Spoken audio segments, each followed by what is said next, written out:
અમારી સમ્રાટ સમાચાર ચેનલ સબસ્ક્રાઇબ કરો, લાઈક કરો, કોમેન્ટ કરો અને જોતા રહો પળે પળના દરેક પ્રકારના સમાચારો।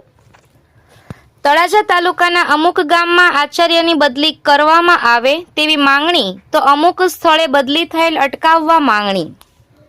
રાજ્યની વિવિધ પ્રાથમિક શાળાઓમાં ફરજ બજાવતા શિક્ષકો તેમજ આચાર્યની કામગીરી ગામ લોકો સાથે સંકળાયેલ હોય છે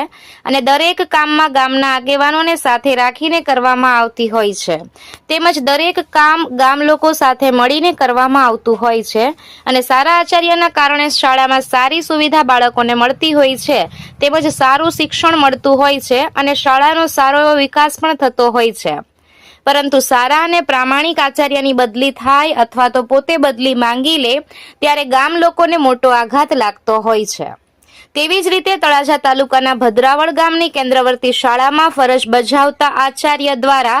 કોઈના કોઈ કારણોસર અન્ય સ્થળે તેઓએ બદલી માંગી હતી અને તેમની બદલી મંજૂર થતા ગામ લોકોમાં નારાજગી જોવા મળે છે કારણ કે સારા આચાર્યની બદલીના કારણે બાળકોના શિક્ષણ પર અસર પડે છે, જેથી ભદ્રાવળ ગામની કેન્દ્રવર્તી શાળાના આચાર્યની અન્ય સ્થળે બદલી ન કરવામાં આવે તેવી ગામ લોકોની માંગણી ઉઠવા પામી છે અને 2 દિવસથી બાળકો શિક્ષણથી અળગા રહ્યા છે।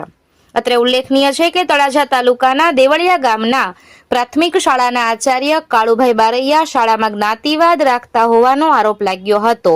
અને જેમની તાત્કાલિકના ધોરણે અન્ય સ્થળે બદલી કરવામાં આવે તેવી માંગણી સાથે કેટલાક બાળકોને વાલીઓ દ્વારા શિક્ષણથી અળગા રાખવામાં આવ્યા હતા।